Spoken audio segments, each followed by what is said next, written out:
तर ॲलोवेरा वाचताना सगळे ॲलोवेरा हे असंच वाचतात, कारण तो पटकन लक्षात येत नाही. तर मी नेहमी त्यांना असं इलॅबोरेट करून सांगते की ॲलोवेरा म्हणजे ॲलोवेरा आणि आयुर्वेदा याचा मी ब्लेंड करून हे प्रोडक्ट्स बनवलेले आहेत.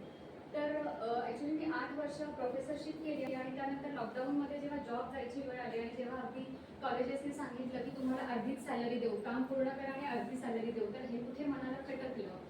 सो असा विचार मनात आला की आपण काहीतरी व्यवसाय करूयात. मग मी आणि माझ्या मैत्रिणी यावरती आम्ही चर्चा करून एक नवीन व्यवसाय चालू केला आणि आम्ही असं डिसाईड केलं की आपण ॲलोवेराचे प्रोडक्ट बनवायचे.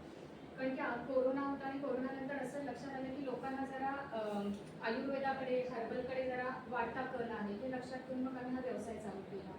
मग त्यानंतर लक्षात आलं की नुसते ॲलोवेराचे प्रोडक्ट वापरले तर काही लोकांना ॲलोवेराची पण ॲलर्जी आहे. सगळ्यांना सूट होतं असं नाही आहे, त्यासाठी टेस्ट करावी लागते. मग आम्ही काही पदार्थ म्हणजे काही प्रोडक्ट असे बनवले की ज्याच्यामध्ये ॲलोवेरा नाही आणि काही असे बनवले की ॲलोवेरा आहे. सो आता आम्ही आता कॅटेगरी अशी केलेली आहे